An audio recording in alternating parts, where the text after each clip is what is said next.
Manmohan Singh, do swear in the name of God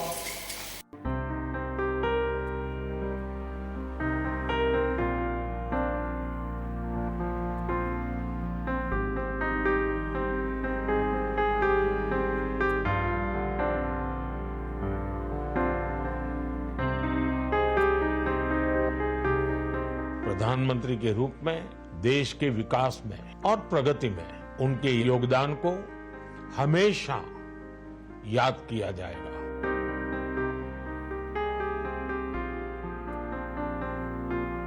I am not going to be a candidate for the Prime Ministership if the UPA were to come back into power.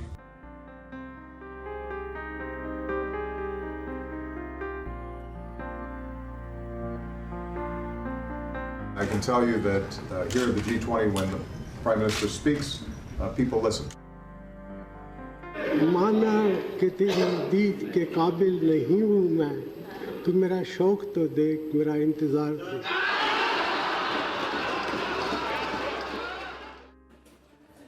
Former Prime Minister Manmohan Singh, the man who unshackled India's economy, right to education, right to information, insight to food securities and rural job guarantees. All this that he achieved, he has passed away at the age of 92.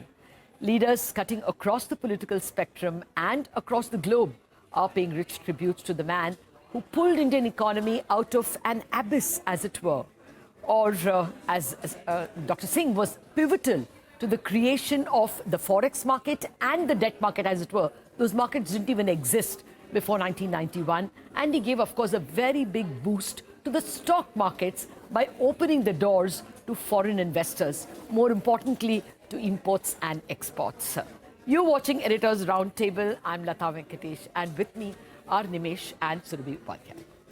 Hi, Lata, and thank you for recapping the absolutely, massive contribution that Dr. Singh has made to the economy, to the country that we live in today, to the benefits that we enjoy, the benefits of liberalization. I think we grew up in the post-liberalization era when the license Raj had ended, so a lot of us don't know how painful it would have been, but we definitely enjoyed the fruits of all the hard labor that was put in back in those years. We've got, of course, Nimesh with us. We have Hiren Ved joining us on the show this afternoon to wind down the year. It's the last edition of Editors Roundtable for 2024. So we have plenty to discuss, but I'll quickly recap, what this week meant for the market, and actually not too much, considering that it was thin trading and that we had the Christmas holiday in between. But all put together, Santa did show up finally, and why do I say that? Because at least the Nifty and the Bank Nifty managed to put on 1% by the end of it. The mid-cap and the small-cap indices were absolutely flat. But to be fair, for the better part of this week, we had a very frequent pattern with the market would open with a gap up. FPIs would come in and they would dump cash stocks worth 2,000 crores, 2,500 crores, and we would end absolutely flat. The pattern only broke actually on Friday, when finally it seems maybe, when we'll have the final data in the next couple of hours, finally maybe we didn't have that intensity of FPI selling on Friday. But as I said, for what it's worth, bulls will take it with both hands, that we have at least a little bit of hint of green on the screen. But the other big headline of the week, obviously, was what the currency was doing, and Lata is going to talk about that in more detail in just a bit. But Nimesh, I think thin trade, and I think plenty to discuss and go over as the year winds down. It's been quite a year, especially the last quarter. Oh, absolutely. So again, last 10 days we typically see the volumes dry down, the FI flows are quite muted. And again, now the trend is even the domestic flow seems to be not much active in the last 10 days. So pretty much everybody seems to be on a holiday mood. They travel out. So the outbound travel has picked up so much in the last many years. It's unbelievable. So again, no point talking too much about the last 1 week or 7 days or 10 days of trade. But in general, 24 has been a good year, right? This is the 9th consecutive year of positive return. It has happened for the first time in the Indian history. So again, a lot to talk about and a lot to cheer as well. It's been a good year, so to speak. Mid-cap, small-cap has done phenomenally well. And we have somebody who's been so much into the markets for the last many years, many decades, so to speak. Hiren, just if you want to, rewind and give us a perspective on what happened in 24 and how we look for 25. Since you mentioned been around since many decades, and today is a sad day, but I came to the markets in 91, Wow. which is exactly at the time of liberalization. And I think every citizen, every entrepreneur, every investor should really thank for what Dr. Manmohan Singh did. He sowed the seeds of reforms which unshackled India. And we are all enjoying the fruits of this all wealth creation that we're seeing now several decades after, what he did. But having said that, I think, as you rightly said, I mean, if anybody told us in 2024 that you're going to have one more war, you're going to have an election in which the BJP will not get 272, you're going to have a US election, you're going to have so much of geopolitics during the year, you're going to have incessant FI selling, you would have probably not envisioned that the markets would have ended the way they've ended. And that tells you about the resilience of this market, right? That despite so many challenges thrown at this market, on the whole, the market's been fairly resilient. I think that resilience is largely because of the domestic flows, right? I mean, the sheer amount of domestic money which is coming into the market. Exactly. I mean, 5 lakh crores of fundraising is done, and FI selling has happened, and still what we are like with the kind of gains we've seen in 25. Because retail investors, since I look at the data so closely this year, and we have data till November because the December figures will be published only in January. In equity mutual funds, retail investors pumped in 3.5 lakh crores, and that was the biggest category. It wasn't institutional investors and debt, etc. Nothing. It was all equity. 3.5 lakh crores, helping us absorb all the selling and the paper. But of course, they were absorbing the selling. I mean, all that money also got absorbed because of the IPOs and the QIPs that we saw. Record, so, to just repeat Nimesh's question, usually when a fall starts, it has to be a gut-wrenching fall and then it comes. But this has not been that big a fall. Do you think we are already at the last, say, 4-5% of the fall? Lata, it's always difficult to predict what happens in the short run. But my guess would be that I don't think there is a very large downside to this market, right? A lot of the so-called Trump trade has also been preempted, so to speak. The dollar's been up, the FIs have been selling, emerging markets haven't done anything great. And also, in one of the challenges is the fact that we've also seen a cyclical slowdown in the economy and earnings. And the market's taken that in the stride as well, right? So I would say yes. I mean, I don't see a very large downside. Maybe we spend a little bit more time consolidating until the markets find the confidence that this was indeed just a very shallow slowdown and that the economy and the earnings are going to rebound.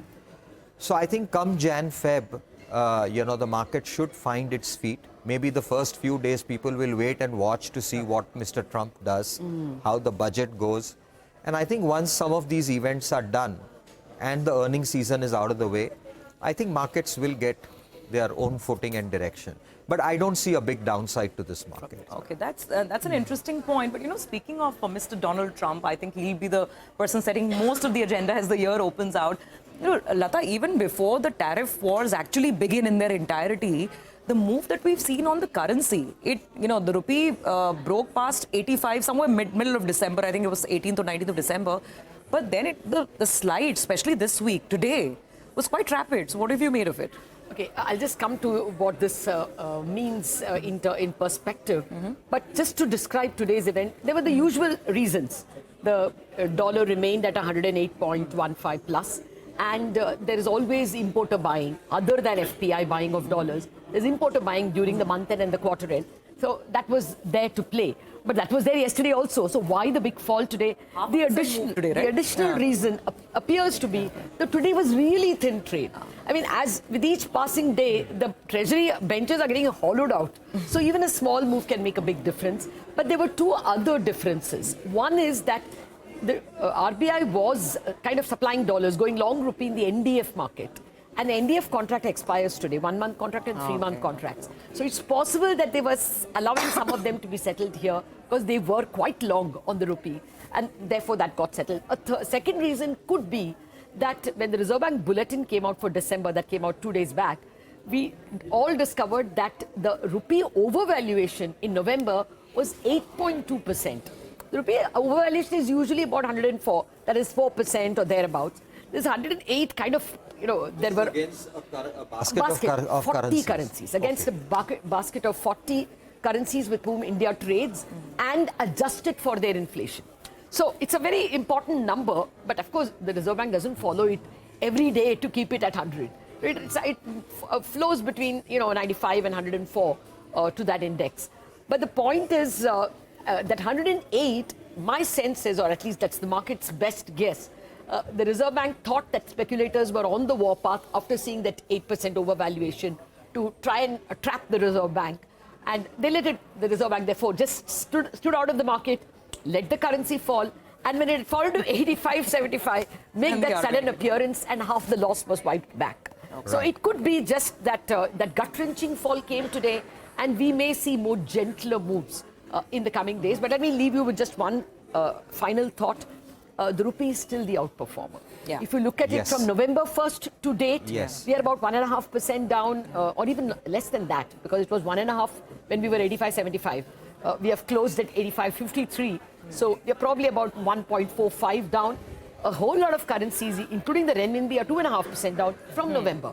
If you take from Jan to now, we are down about 2.4% or thereabouts. The rest of the currencies, if you looked at Filipino peso or renminbi itself, I mean, there is between 5 and 10% depreciation. Yeah. So the rupee is really done well, and my sense is today's Reserve Bank move may put speculators on the watch. Okay. But regardless of that, how do you see this in terms of stock picking? Yeah, and will it impact any particular sectors like IT, pharma, the export ones? Yeah, I know. I mean, this always comes up when the rupee depreciates, and I think at the end of the day, rupee will find its own value at whatever speed it does. But I think it's important because to retain export competitiveness, it's important that the rupee finds its own value. And I think also one is the currency, but also what happens is that usually the pharma and the IT sectors play counter-cyclical to the more domestic, capex, cyclical kind of oriented sectors. When they don't do well, it's usually when the dollar is strengthening and so on and so forth. But that's good because, it can help earnings a little bit because it kind of acts as a custom duty on imports, right? So, and a benefit to the exporters. And you can see that, both pharma and IT as sectors have held out in the last few months. It's not a factor in your stock picking? No.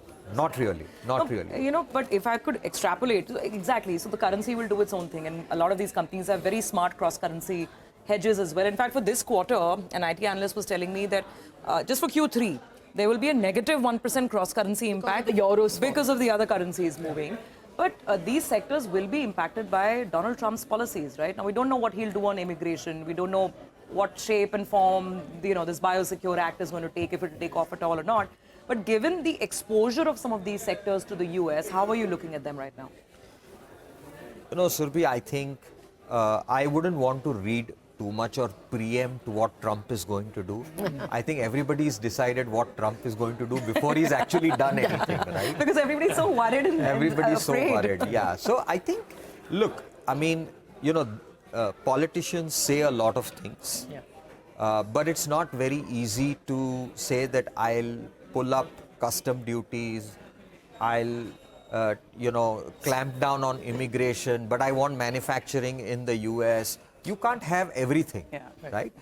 So I think that rather than preempting some of these things and trying to change positioning in your portfolio, it's better to wait and watch and see what he's doing, then assess, and if then at all it's required, then you do your shifting. But I don't think, frankly, other than short-term traders, who try to preempt some of these moves, it really makes sense to take long-term investment decisions based on what could happen. Fair point. So, let me throw another sector at you, and that after Nimesh extrapolates it. Cement. It's been a year of consolidation in the cement sector, and today we saw yet another move with Ultratech picking up stake in Star Cement. Nimesh, just take us through Well, a 180 degree Lata, as you perspective. rightly pointed out, this year, 24, was a year of consolidation within the cement sector. So let me just throw some numbers to the viewers. In 24, nearly 40 million ton of cement got merged with Adani or Ultratech. Okay. Now, the top 5 players in the cement industry, now they command nearly 65% of the market share versus just 41% 7 years ago. So it's getting concentrated to the top 5 players. There were 10 deals which were announced in 24 itself, the highest since 2014. And the cumulative value put together is close to $4 billion. Now, what has Adani done this year? They've acquired Sanghi Industries, they've acquired Penna Industries, Orient Cement, Asian Concretes and Cements, and My Home Group. These are the 5 deals that Adani Group has done in 2024. They have now their capacity would have crossed 100 million ton. When they bought ACC and Ambuja, they were at 70, and they have a target of reaching to 140 by 27-28. So they're pretty much at course in achieving the target of reaching to 140 million ton in the next couple of years. So that's what Adani Group has done in terms of acquisitions in 24. Now look at the other big player, which is a market leader, that is Ultratech Cement. Now they've also done 4-5 acquisitions in 24 itself. India Cement was big one that they've acquired this year. Burnpur Cement is second. They bought Kesoram Cement as well. This only today they announced a minority stake of buying Star Cement, close to 8.7% stake in Star Cement as well. They have a target of reaching to 200 million ton by 27. They're currently at around 160 million ton. So another few acquisition is something they may look to add to in the years to come. Now the interesting part is at what value these acquisitions have been done, right? So I would say from a per ton capacity, Ambuja has been pretty much smart in their acquisitions. Their acquisition costs have between 80, 85 or 90 million per ton in terms of the acquisition. $90 per ton. Correct. So that's what they've paid for most of the acquisitions. Vis-a-vis, if you look at Ultratech, we could see that maybe they're a bit, they've paid more or expensive in terms of their acquisitions. Like for example, India Cements, that's been over $100 per ton. Today's Sagar Cement deal that they've done, on an expanded capacity, it would be $120 per ton. But on current capacity, it's $150 per ton. So looks like, Ultratech has been a bit aggressive in terms of giving the price for the asset that they're acquiring. But as I said, nearly 10 deals in this year itself.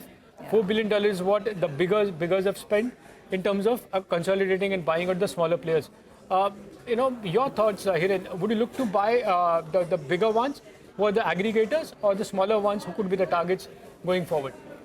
So, Devesh, logically speaking, with this kind of consolidation, the expectation is that at some point in time, pricing power will come back because, but if you look at the data, I think that on a consolidated basis, the industry is still running in the mid-60s of capacity utilization. So I still feel there is a lot of slack.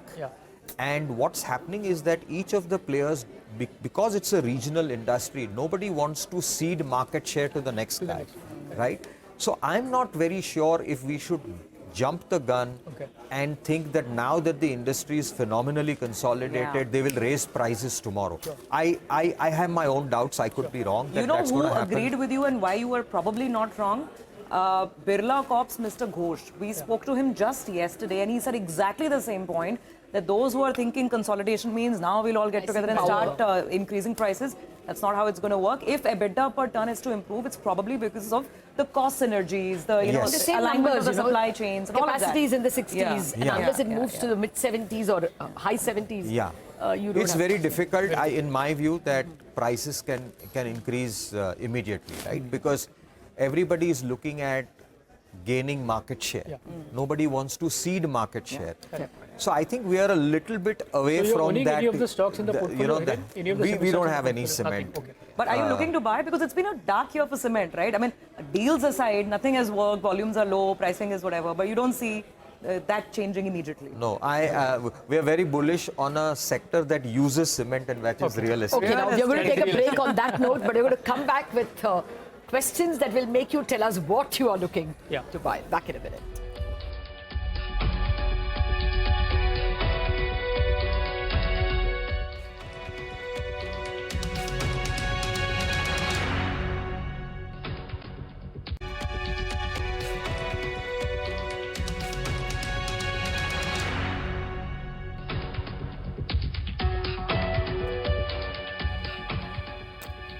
welcome back to Editors Roundtable. We have been analysing the week that was, but it's also that time of the year when we have to analyse the year that was. And Nimesh has an interesting way of looking at the year with some top 10 numbers, Nimesh. That's right, Lata. So, I was just looking at the entire year and what stood out for me, the top 10 numbers for 24. The first is, as we spoke in the this thing as well, this is the 9th consecutive year of positive returns for equity markets in India. It's kind of a record we've seen for the first time. Now, the biggest gainers came in the mid and small cap. In the mid cap index, 71% of the stocks give positive returns in 24. In the small cap basket, 75% of the stocks give positive returns in 24. Again, this is a kind of a record in the broader market stocks as well. The other big theme was fundraising, right? 5 lakh crore plus of fundraising was done in 24 itself. Just to give a breakup, in IPOs, we raised close to 1.2 lakh crore. In QIPs, we raised close to 1.3 lakh crore. And within OFS and blogs, we raised close to 2.5 lakh crore. So nearly 5 lakh crores is what we've raised this year from the. So that again, shows the kind of depth the Indian market has got now in this market. So that's something. Again, the big theme of this year was IPOs, right? I was just looking at the IPOs of this year. 81, 82 IPOs got done on the main board. I'm only talking about the main board IPOs. There were 11 IPOs which have given 100% returns, which means stocks have doubled after listing. But 24 of the IPOs have been below the issue price, which means 30% of the IPOs which got listed this year are now trading below the issue price. So again, not every IPO has done well for the investors in 24. And that's been a trend virtually every year. One stock which has doubled in the Nifty, any guess? It's Trent. The stock has doubled in the Nifty this year. So that's again, it's been a big outperformer. Again, within the IPO, the other big thing was the biggest IPO of this year, or for the history in the Indian market, was Hyundai. The highest money that they've raised, and all was in OFS, right? Nothing came to the company, and they managed to raise 27,000 crores. And again, that's trading below. I think it's trading below the issue price. So again, kind of a number there. And last but not the least, this was the 7th consecutive year of rupee weakness against the US dollar. You've explained to a great extent as to what has happened. But again, these are the top 10 numbers on what stood out for Indian markets in 24. Record IPOs, record fundraising, record gains in the mid and small cap as well. So been a great year for 24. This is so much fun. I'm thinking next year we should do a rapid fire. The IPO that doubled after listing, the one that sank below issue price, the biggest and the smallest. Hiren, I want to get to you. Don't jump the gun on Trump. Don't jump the gun on cement till you see them improve their pricing. Where are you at the moment invested? What is interesting or will be for 2025?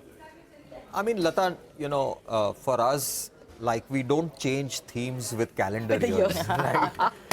Just because the year changes. I think there have been a few trends which have worked very well. I would say the post-COVID bull market has really belonged to sectors which were languishing pre-COVID. So power, capital goods, real estate. And then to that you add new sectors which were not there in the previous cycle, like the new commerce or the new age sectors or electronic manufacturing services, and then several others, right? Interestingly, since you mentioned about rapid fire, let me give you a rapid fire, right? 1, 3, 5 years, okay, going back, which has been the best performing sector? Banks? No. I have a guess. It's amongst the bottom sector. It's actually amongst the bottom 5 sectors. Real estate. Yes. Oh. And he had some fabulous data on real estate. And the thing the thing about real estate is that the reason why we are bullish is that just like cement you mentioned, this is a sector which is phenomenally consolidated, right? So pre-RERA, there were many real estate companies. A lot of them have died. So now the sector is only in the hands of say 10, 12 very players. large, well-capitalized, organized players. Secondly, in the last 5 years, how much wealth have we created, right? We did a study of companies which had a market cap between 1,000 and 10,000 crores. The median market cap in the last 4 years is up 4x or 5x, which means a promoter, assuming a 50% stake, was, let's say, for a 1,000 crore market cap company, he was worth 500 crores. Today that guy is worth 5,000 crores. The guy who's worth 5,000 crores today now 50,000 is probably worth 50,000 crores. And today they are also selling and monetizing their stakes. Where will they put the money, right? So with so much of wealth being created, that's one of the reasons why premium real estate is doing so well. Also, if you add up the market cap of the top 10 real estate companies, the number comes to 6 lakh crores. That's it. That's it. In a market cap which is $5 trillion, and such a large asset class, you get to 6.5 lakh crores and the top 10 companies are done. Lata, in the previous cycle in 2008, the total share of market cap of the real estate sector to the total market cap was 8%. Ooh. Today we are less than 2%. Wow. Right? So the industry is consolidated. The players today are less leveraged. They have, in fact, the largest player, DLF, has actually got 4,000 crores of cash in the balance sheet. Right? Sales are flying. Wealth has been created. And since you looked at a lot of data, I tried to look at a lot of data. You look at pick up any mutual fund portfolio. Despite this being one of the best performing sectors over 1, 3 and 5 years, you won't find a real estate name in the top 5 holdings of any of the mutual funds, right? So I think it's much underrepresented. And what happened, because people thought this is a dirty sector, so people bought cement companies or housing finance companies or a tile company or a paint company, but nobody bought real estate, right? I think their time has come, and I think if next year rates were to fall, then I think you should get a significant fill-up. Oh, that's a superb way to wrap up this Editors Roundtable. Big idea. With a big idea for 2025 and beyond. Thank you very much, Hiren, from all of us here. Maybe you have a great 2025. All of you. Very happy New Year. Merry Christmas, a very happy New Year. Thank you. And to all of you who are watching us, that's it on Editors Roundtable. Have a brilliant weekend.